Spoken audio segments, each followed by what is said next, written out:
mėgsta simbolius iš tikrųjų, tų simbolių aplinkui gausybė yra. Pavyzdžiui, galima nusipirkti ir perka kai kas numerius su 777. Taip. O ką tai, čia laimingas, čia jie teisingai, va šitoj numerologijoje, va, kaip čia, ar reikėtų 888? Nu, matai, pirmiausia, noriu pasakyti tokį dalyką, kad anksčiau, dar prieš kelius šimtus metų, mokslas ir dvasinė pusė nebuvo atskirti. Buvo metafizika, kokia nors ten dar kažkas, tai reiškia, astronomija nebuvo atskirta nuo astrologijos, nes kiekvienas materialus daiktas turi dvasinį poveikį taip pat. Mhm. Skaičius, su juo gali skaičiuoti, su juo gali daryti magijas. Labai gerai žinai, kad filosofijai pirmame kurse moko ir aukštosios matematikos. Kodėl? Todėl, kad per tą matematinę prizmę tu gali pažiūrėti labai daug filosofinių aspektų. Pasiskaičiuoti ir taip toliau. Kodėl, sako, galima įrodyti, kad 2 × 2 yra 5 arba 3, kaip nori taip. Tai va, todėl kiekvienas skaičius turi savo tą ypatingai, taškai taro kortom, tai ten yra nuo 1 iki 22, tie pagrindiniai arkanai. Ir kiekvienas jis turi ypatingai stiprią prasmę. Ten vienas, pavyzdžiui, tai yra aktyvumas, tai yra vyras, tai yra pradžia, tai yra mago simbolis, pavyzdžiui, tu paminėjai 7, tai yra santuoka, tai yra sutarčių pasirašymas sėkmingas, nes santuoka 1000 metų tai buvo sutartis. Sanderis. Sutartis, tai apie meilę ten nebuvo kalbos, tai buvo sutartis, 2 šeimų sutartis, reiškia santuokos sutarties pasirašymas, dažniausiai tie, kurie turi labai tvirtą santuoką, jie turi, turtingi žmonės dažniausiai turi labai tvirtą santuoką, nors dabar utriruojama, čia dėl to, kad jie gaili dėlioti, reiškia, dalintis, ten dar kažką nesąmonę. Net tų senųjų milijonierių visi yra 97% iš pirmo karto pakankamai jauni tuokėsi ir jie, reiškia, tik 3%, man atrodo, sudaro našlių ir išsituokusių. Tie, kurie nuo 0 užsidirbo pinigus patys. Nes jie turi intuiciją, kad aš su to žmogum turi intuiciją sudaryti sutartį. Ar versle, ar santuokoje, ar kažkur tai ir taip toliau. Tai va, taip kad, pavyzdžiui, pasakysiu tokį pavyzdį apie Kiniją. Bet, kad suprastumėt, ką reiškia simboliai. Ir kodėl kinai visada, žiūrėk, net pas Putiną atvažiavo, Putinas važiavo, ten vėl kažkas vyko, ten būtent astrologiškai svarbiais, palankiais periodais. Ir kodėl ten net buvo sutarta vienu metu, bet matyt, kino astrologai paskaičiavo, sako, ne draugelį, vyksi ten, ne tuo metu, vyksi tuo metu, nes Kinijai taip yra palankiau. Viskas. Ir ten buvo pakoreguota, reiškia, tų 2 didžių šalių, reiškia, vadovų susitikimas. Dabar prisiminkim 8 metus. Kinai laukia daug metų, tų 8 metų, kad jie iškaulijo, ar nupirko, ar papirko, ar įtikino kažkokiu būdu, kad Pekine turi vykti olimpiada. Mhm. Tai va, tai 8 metais, 8 mėnesį, 8 dieną, 8 valandą, 8 minutę, 8 sekundę prasidėjo Pekino olimpiada. Kinų tradicijoje 8 yra ypatingai sėkmingas skaičius, nes jis simbolizuoja kaip ir turtus, laimę ir ką tik nori. Ir begalybę, aišku, nes ir amžiną gyvenimą, nes kadangi begalybė yra amžinas gyvenimas, taip, reiškia, amžinybės simbolis. Tai va, ir tas 8-ukas, ką jiem atnešė? Jie iki to laiko ėjo tvarkingai, laiptelis po laiptelio, kryptingai kažko siekė įsitvirtinti pasaulyje, savo juanį tvirtino. Nuo 8 metų olimpiados jų įtaka ir turtai šoko kaip raketa į viršų. Jau ne laiptelis po laiptelio, o iš karto tiesiai. Ir jau sustabdyti Kinijos niekas nebegalėjo. Manai užbūrė. Aš palauk, taip ir buvo, bet kadangi mūsų pasaulio, vakarų pasaulio didieji, tai jiems tai kas skirtumas. Mes skeptiški. Tie prietarai ir nesąmonės. Tai kol mes skaičiavom, kad reiškia, kažkada ir kvantinė fizika buvo kapitalistų išmislas. Nu, supranti, tokie dėl to mūsų mikrokalkuliatoriai ir buvo patys didžiausi pasaulyje. Nes Mikrokalkuliatoriai. buvo š. Taip. Tai vat lygiai tas pats dabar įvyko su Kinija ir man tai dabar juokinga, kaip jie aiškina, kaip tos Kinijos įtaka išsiplėtė tą netikėtai. Kaip tai tikėta, jūs patys leidot 8 metais, o ten tai, ką tu galvoji, vien tik skaičiai buvo, ten aišku buvo ir magų delegacijos, ir matyti energetiškai kėlėgi, ten viskas apskaičiuota. Jeigu dabar tas atvažiuoja būtent Kinijai palankiu metu, o ne Rusijai ir ne kažkam tai. Jie savo palankiu metu nuvažiavo. Tai va, aš noriu pasakyti, kaip galima apie skaičius ar apie simbolius kalbėti nepagarbiai, kaip gali žmonės prisigalvoti nesąmonių, kurios egzistuoja tūkstančius metų.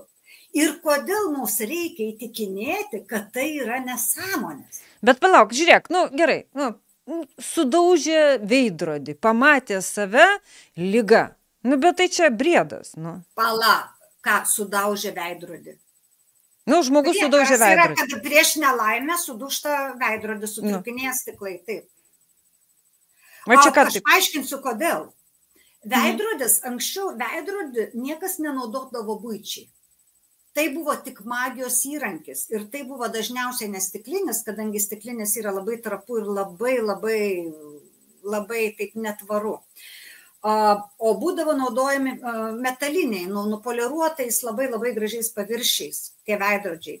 Ir jeigu nuo tų laikų įtrūkdavo kažkas, tai jau tai rodė, kad ar tam žmogaus, dažniausiai aplinkoje kažkokia nelaimė, ir čia ir aš pati turėjusi kelis kartus gyvenime tokius dalykus, ir mano aplinkoje, ir klientų tarpe patikėk Rūta, pati žinai, pas mane sueina tai visos tos informacijos ir žmonių, ir baimės, ir tikrai klausiu ir apie sapnus, apie viską, kai konsultuojasi. Todėl noriu pasakyti taip, jeigu veidrodžiui kažkas atsitiko, ar laikrodžiui, aš irgi gerai klausėčiau. Aš irgi paskaičiau prieš mūsų laidą, pasirodo, ir laikrodžių sudaužyti negalima. Iš vis laikrodis yra mirties simbolis. Koks idiotas sugalvojo mums dovanoti laikrodžius ir apkarstyti visur laikrodžiais, aš nežinau, bet man teko būti. O kodėl mirties?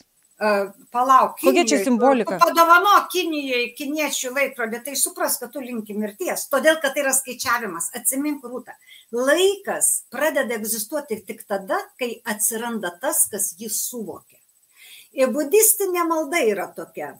Jeigu niekas negali padėti, nei žmonės, nei laikas, nei dievai, vis tiek kažkas ateis man ir padės.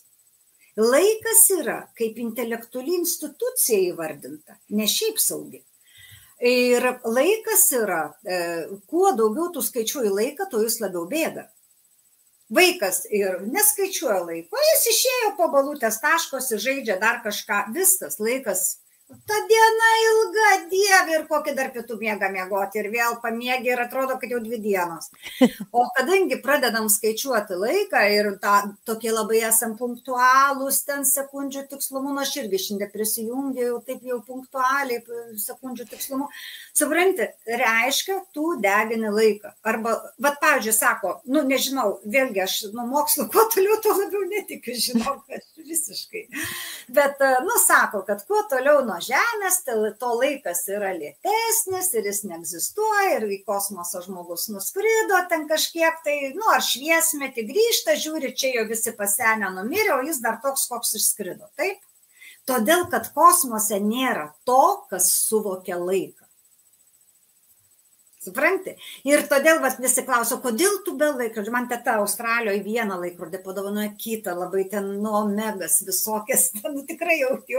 Tai paskui galvoju, gal aš kažko nemėgstu, gal kitokį nupirko tenai šveicarišką, nes aš sakau, man ta auksinė grandinėlė, taip, man liktai visi nariešus, ten vėl, žinai, tai nupirko tada su odiniam grandinėlėm, ten apyrankė, žinai, nenoriu aš to laikrodžio, supranti. Tiesiog atmetimo reakcija yra, o gal dėl to, kad iš pasąmonės, kaip prisiskaitęs visko žinai, tai aš su rytiečiais visada anksčiau, kaip kosmos jautiesi, nes vėluoja ten tau, jie neskaičiuoja laiko tam, kad neįtaikauti laiko tėkmei. Kad O tai laikas- gerai, o pamesti tada laikrodį irgi gerai tada, Aš ne? manau, kad pamesti yra gerai. Tik tai, kai dovanoja, vat būtent mūsų vakarų civilizacija irgi padovanojo tėvas laikrodį, ten tą, koks tikslas?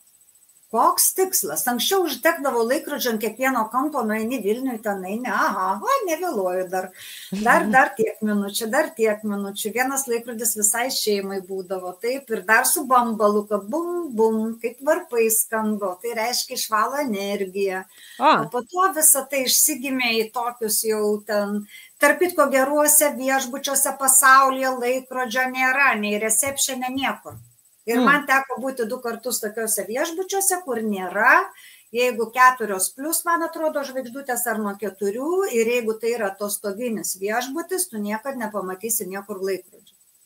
Ne tai, kad tu ateini į paprastą kokį viešbutį ir tenais, pavyzdžiui, tranzitinį viešbutį ir ten Londonas tiek, New Yorkas tiek, Maskva tiek, Vilnius tiek, reiškia ir taip toliau. Ten laikrodžių Faust patrono pristatyta ant sienos kabo.